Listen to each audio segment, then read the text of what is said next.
Hi, and welcome to the Keys to the Future podcast, talking about shared ownership.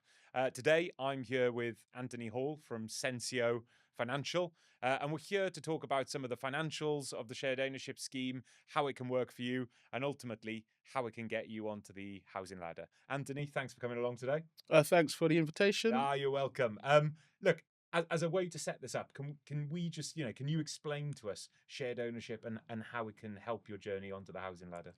So, shared ownership is a government scheme which enables you to buy a percentage of a property, whether or not that be a new build property or a second-hand resale property, as they're known. Yeah. You typically can buy between a 10% share and a 75% share of the full market value. It's good because it enables you to only put a deposit down Yeah. on the share that you're purchasing. Fab. And I think, a lot of people out there might think you need a massive salary, big deposits, a spotless credit record to start, even start looking at homes, start speaking to financial advisors like yourself. Is that true? Probably one of the biggest misconceptions, to be fair, Yeah. because bearing in mind, you as I said, you can purchase the property as a percentage. So let's say, for argument's sake, £400,000 property, you buy a 25% share. Okay. £100,000, the deposit that you need is anything from 5 or 10% as a minimum, Okay. typically. Now, that means if you're buying on the open market, in the comparison, a 10% deposit is 40,000. If you're not good at numbers, let's just reverse it. 40,000 open market, Yeah. shared ownership, £100,000, 25% share, 5% deposit is £5,000. Wow. So that's a £35 difference to buy the same property. Massive difference. Now, credit, now, depending on how good your credit history is, there is no such thing as bad or good credit in the sense of being able to get a mortgage. So we would red line you.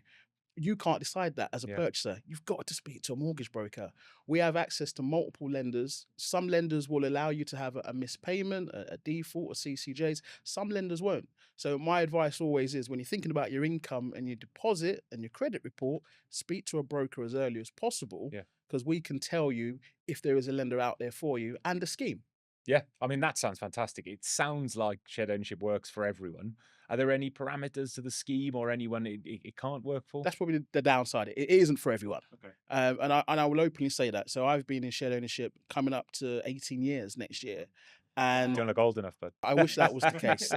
But ultimately, it isn't for everyone. There are income caps, for example. If you're looking in London, you can't earn more than £90,000, which sounds like a lot, obviously. People think, oh, 90K. Of course, you buy shared ownership. Why do you need it? But obviously, there are properties in London which are, seven, 800, £900,000. Hence, you need to be earning sort of £90,000 to make them work, right? Outside of London, the maximum you can earn is 80,000. But there is also affordability assessments that are also done as well. Because it is a government-backed scheme, there is obviously responsible lending and responsible purchasing going on. So your registered provider will want to make sure that you can afford it. They don't want people to buy properties that they can't afford, right? Yeah. So we are looking at what we called a financial assessment that needs to be done to make sure any mortgage, rent, and service charge is affordable. I mentioned that word rent for the first time. yeah, Let's just touch on that. You asked me about shared ownership and what it is. Bearing in mind, yes, you buy a share of a property, but you own that share, right? It's yours. If you buy 25%, you get a mortgage on that part, but you rent the part that you don't own. So that's 75%. And then you can buy more, which we call staircasing. And that means you buy increments up to 100% if you can. If you can afford to do it and you're able to do it, there's nothing stopping you from owning your shared ownership property outright. Not everybody wants to, or you don't have to. If you bought a 30% share, you could stay at that 30% share and live there forever if you really wanted to. Yeah. By all means, if you wanted to go up to 75% and never buy any more than that, you can do that. But the rent is payable all of the time whilst you don't own 100% of the property. And talking about the rent, clearly the mortgage is the mortgage. That's based on the share, and that depends on your interest rates and your lender. How is the rent calculated? Well, how much will that be? So typically on a new build, for example, the rent would start at 2.75% of what we say the unsold equity. So the unsold equity is your 75% if you own 25, right? So you pay 2.75%. That is then reviewed annually at the end of each financial year. And it's linked to CPI. So the consumer price index Yep. or the retail price index, depending on when the lease has been issued on the property. And I think that's a really important piece, right? Which is things can change with different leases. There's different measures, CPI, RPI, even the rent percentage can vary, right? So it's really important that people do their due diligence before. Homework is king and or queen. Yeah. Ultimately, my advice to people, I think you'll probably ask me later, what tips do I give people? And I will always say that do your research, do your due diligence, make sure you understand the scheme, understand the nuances. You need the right team as well. So that's your legal team as well as your mortgage advisor, because they're the ones who are going to make sure that your understanding is perfect. We don't expect somebody who's a first time buyer or somebody who's new to shared ownership to understand the nuances. Why would they? You ask me about the mechanics of a car. I like cars, but I can't tell you the ins and outs of an engine, right? But even if I researched it, I still would need a mechanic to deal with fixing my car. I could try, but I'll probably get it wrong. Same with if you're buying a shared ownership property, always advise speak to specialists, speak to someone who understands the legals, speak to a mortgage advisor like us at Censeo who understand how the mortgages work, how the process works, and also bearing in mind we only do shared ownership. So from our point of view, it's in our interest to make sure that we explain things properly, because when we get you into a shared ownership home, we expect to help you potentially staircase or remortgage. So you're a client for life. So we're going to make sure you understand what you're walking into. No, that's fantastic. And I think, RPI and CPI, coming back to that, are costs like a management charge that can change over time. And you guys, I always say it's really important for people to understand what that looks like over time. But you'll help people with that, right? You'll stress test and make sure that it remains affordable. So as part of that initial affordability assessment before you go on to purchase, we will do a stress test to make sure it's affordable long term. But also there are documents that are produced.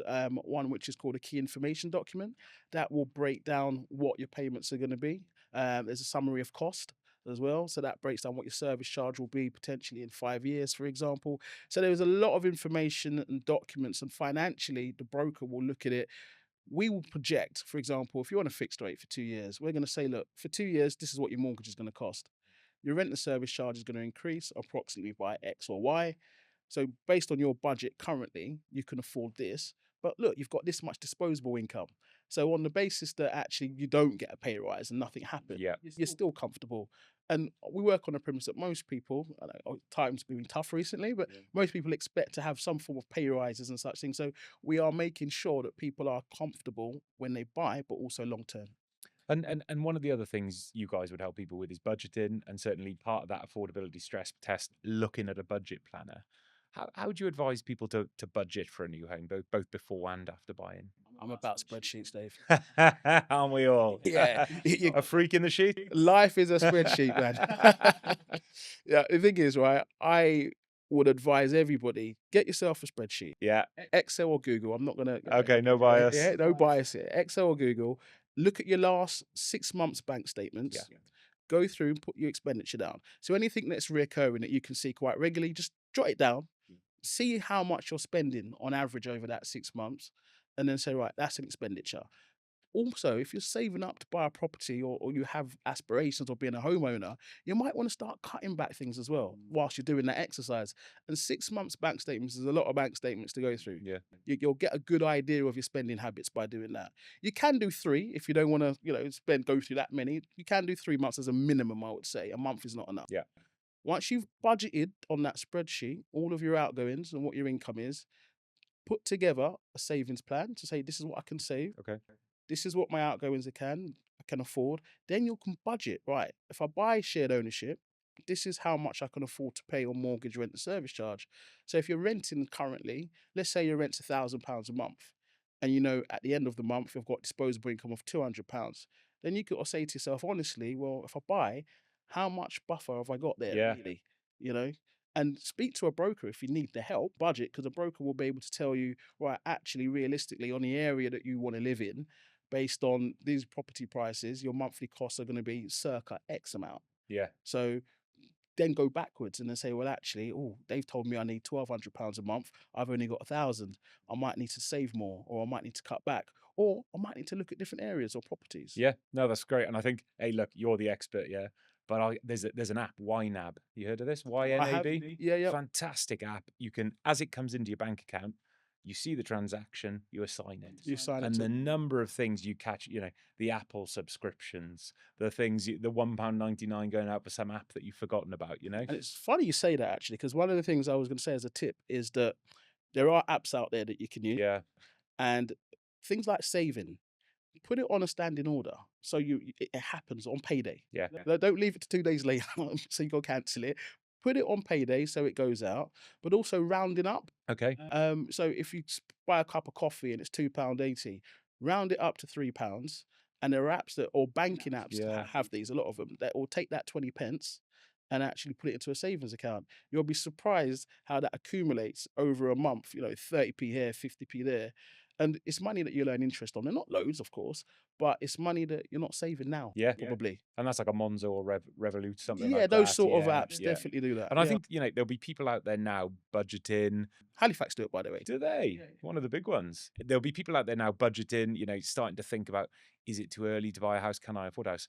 Is it ever too early to come to you guys and have a chat? Not at all. The thing is, we're friendly guys anyway, but we are here to help, and everyone's journey starts somewhere. If we only spoke to people once they were ready to buy a house, how would anybody get ready? Yeah. Because the advice that you get right at the beginning is critical to getting on that path. So I think it's never too early. If you've got no clue of what your income is, or you have no clue of where you want to live, and you haven't got the absolute basics, those sort of fundamentals, then maybe a broker's not going to be able to help you. Because if I had said to you, "Oh, Dave, where would you want to live?" and say, "Oh, I don't know." "Oh, Dave, now what's your salary?" "Oh, it varies actually. Some days it's 20 grand, some days it's 60 grand." "Oh, well, that's not really going to help me." So we need some basic fundamentals. However, once you have those in terms of area that you want to live in, you understand what your salary is, you understand what sort of deposit you're roughly going to be able to access, speak to a broker. No, and hey, listen, far be it for me to disagree with your advice, right? But where do you want to live? Sometimes that can be based on the financial qualification. Certainly I've, Yeah, of course, yeah. for the years I've done it, I've always said to people, speak to the broker, because actually you don't know whether you're going to have a 2-bed or a 4-bed Do you know why until I you asked know about what you're going to area? fend. And I always tell Go people on. that.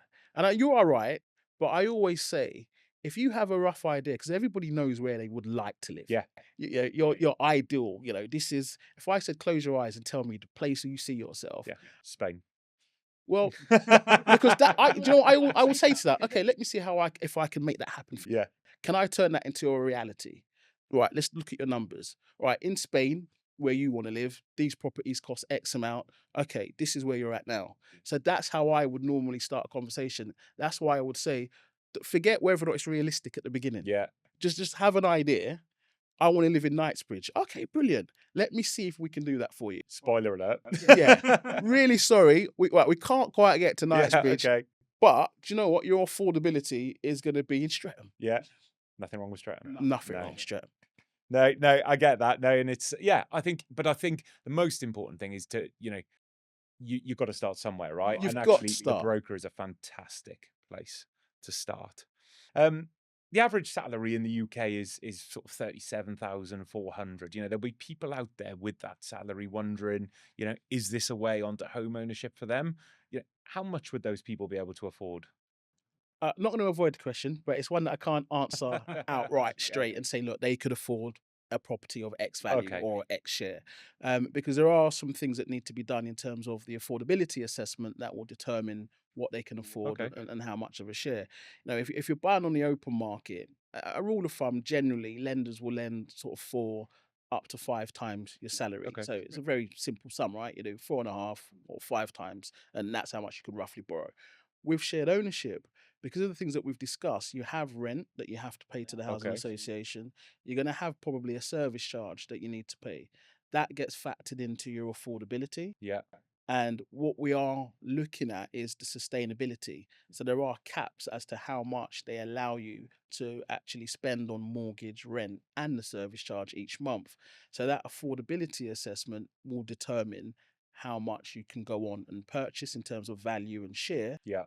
And we need to take into account things like, do you have a student loan? Do you have a pension? Do you have any credit cards? Do you have any loans?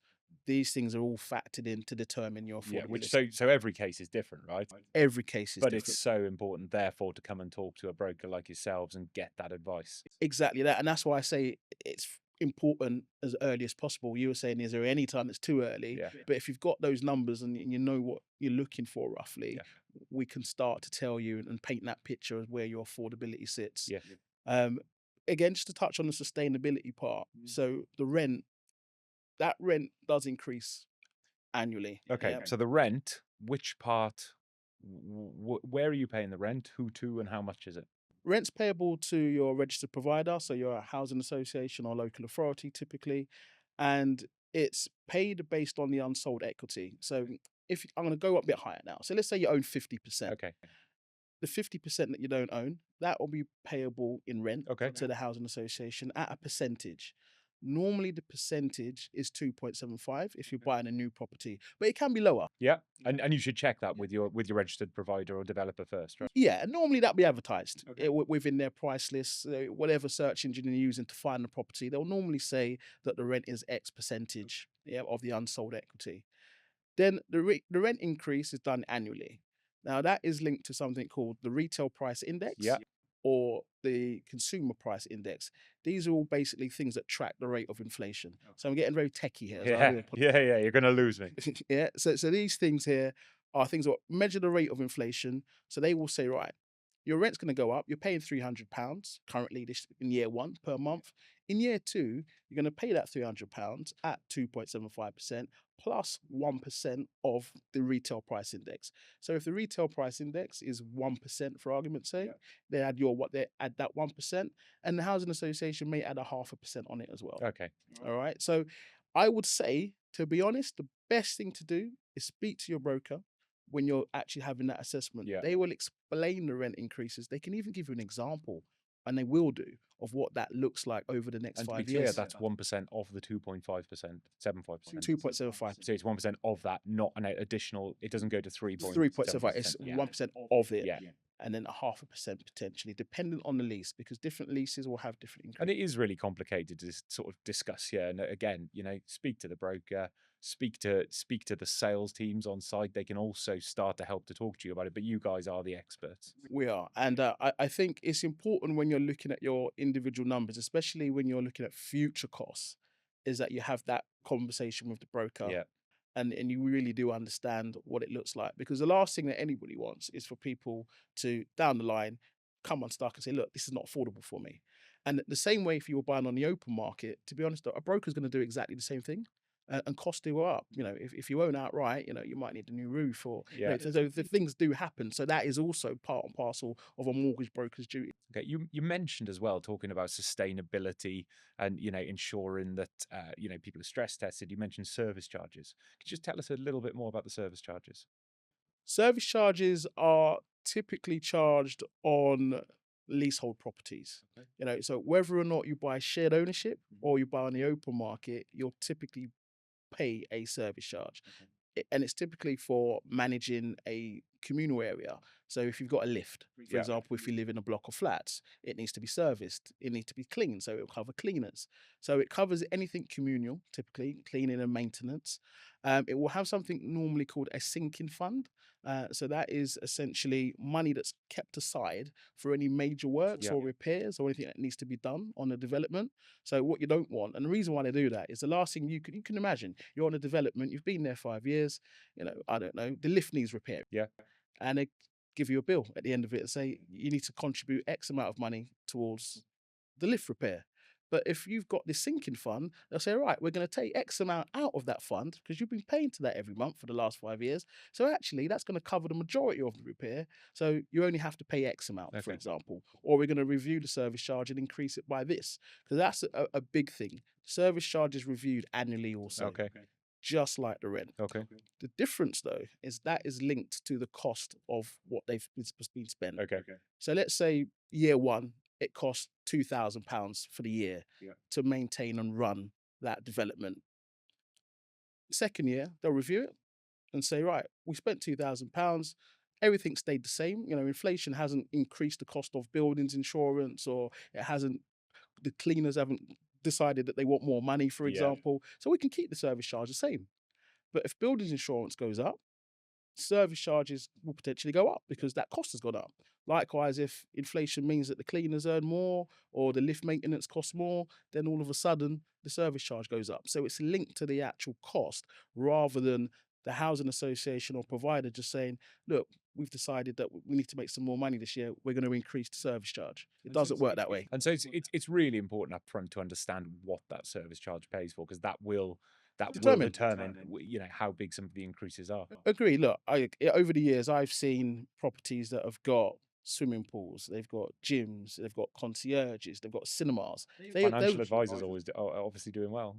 Well, I haven't lived in these properties, but these are properties mainly in London, Yeah.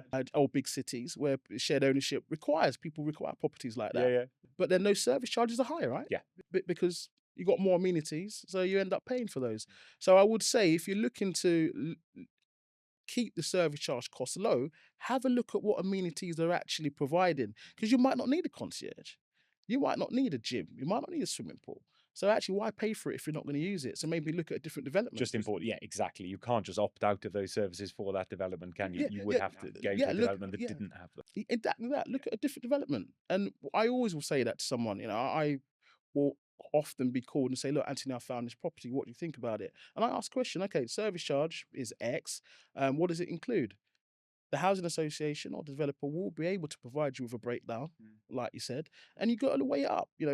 Am I going to use these services? Do I think it's value for money? If the answer is yes, you go for it. If not, you keep looking until you find something that fits for you. And most, we've got to be realistic. Inflation generally goes up, and most service charges will increase over time. And I think, but that is something you guys will look at with the client, with the customer, isn't it? The way that could impact upon the sustainability of their finances. It is key, and I think the one thing to kind of get across is that sustainability is absolutely paramount. Yeah. So when we are doing that budget planner, we are making sure that if service charge increases happen, rent increases, mortgage rates increase, you are going to have disposable income that will be able to absorb that on the basis that your current salary doesn't change. Yeah.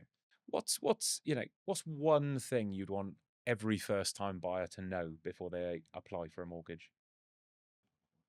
One thing that they need to know, that one size doesn't fit all. Okay. Yeah, your personal circumstances can be looked at by an advisor. Yeah. So don't rule yourself out, or don't rule yourself in even. Okay. Because it goes the other way, right? You have people that think, I earn this amount, I've got this deposit, why can't I buy? Yeah. Why have you said no? This is crazy. Well, because of maybe an element of your circumstance. You might have, let's say you're self-employed, for example, you may only have 1 year's accounts. So although it looks like you're earning lots of money, you might not have the requirements for a lender because you've only got 1 year's accounts and they haven't seen enough track record. They may need 2 years, so you get declined. Yeah. That doesn't necessarily mean that you'll never buy a property, but it's just not your time. So don't rule yourself out. Don't rule yourself in. Don't rule yourself in. Speak to a specialist. Speak to a broker like us. And what's 3 great habits for people thinking about buying their first home? They might think it's a year away. They can check with you. But what's 3 habits you'd encourage people to start now? Save. Okay. Obviously. Yeah. But also know your budget. We spoke about it earlier. Yeah. Understand. So I'll tie that in one actually. So save and understand your affordability. Okay. All right. So get your budgeting done. Back to our old spreadsheet. I told you. Yeah. So get that spreadsheet ready. Budget. I think secondly, get yourself a good team. Do your diligence and your research. When I say team, I'm talking about mortgage brokers, solicitors. That's going to be your team that's going to take you all the way from the beginning of your journey right up until you get the keys and move in. If you've got the wrong team, that journey can be bumpy. It's like the worst roller coaster at Alton Towers. Yeah. If you've got the right team, it could be like driving down the road in a Rolls Royce. Third one, do you like that one? I love that one. I love that one. The third and final thing I would probably say is be flexible and have an open mind. And this is more, I suppose, probably to the property side over and above the finance side on this one. People don't realize that you're going to probably have to compromise something when you buy a property. And you've been in property a long time, you understand that. Most people always think, right, I must have a 3-bed, I must have a 2-bed, or I must have a property in this area, or whatever it may be, or I must have parking, or whatever it may be. There are going to be some compromises potentially that need to happen if you're going to be able to buy the property that you can afford Yeah. and the one that is going to be sustainable for you. And I think that is really important I that love people that. realize Great, that. great advice. And I think linked to that, are there things that you see people doing wrong time and time again? Is there common mistakes that the buyers make before they come to you? Not checking their credit report. Okay. Um, How would you go about doing that? So there's different agencies out there, Yeah. the likes of Experian and Equifax and so on. The one which I like is Check My File. Okay. Check My File is a multi-agency, so if you download your report there, you can actually see all of the credit reference agencies. They kind of compile it into one report, and that's brilliant because it shows you all your transactions, all your credit history. Now, if something's wrong, it's not that you can't proceed, like I've said earlier, but if you don't know it's there, Yeah. you might go and view the property of your dreams, or you might put offers in, and actually then when you're asked for your credit report or a credit search is done, it then flags up, and then you're in a panic, you're on the back foot. So always get your credit report, because that will also help you with your budgeting. Yeah. Because if you think you owe £3,000 on your credit card, but you just haven't checked the statement for months, it could be £6,000. And then all of a sudden, when you go through your financial assessment, when you get the shock that actually you then backward step again. Yeah. So get that credit report nice and And a early. lot of these things can always be put right. Not all Exactly. cases, but in some cases you can Things put them can be right. fixed. Yeah. But also it gives you a timeline. Yeah. Because if it can't be fixed for 6 months, at least you know Yeah. that you've got 6 months to get something right? Yeah. Hey, bud, look, thank you so much for joining us today to talk about shared ownership and finances. But before you go, 3 things that make a home a home. 3 things. Okay. For me, the first thing I've got to say is a comfortable place, your spot Yeah. on the sofa or chair. You got to find. Have you got a comfortable sofa? Oh yes, and I've got a spot as well. So if I go to walk into the lounge and someone's in it, I just give them a look, because that's my little spot to sit in. Yeah. That's the first thing. Secondly, I would say I'm a man who likes music. Okay. So you've got to get yourself a good speaker or hi-fi system. Yeah.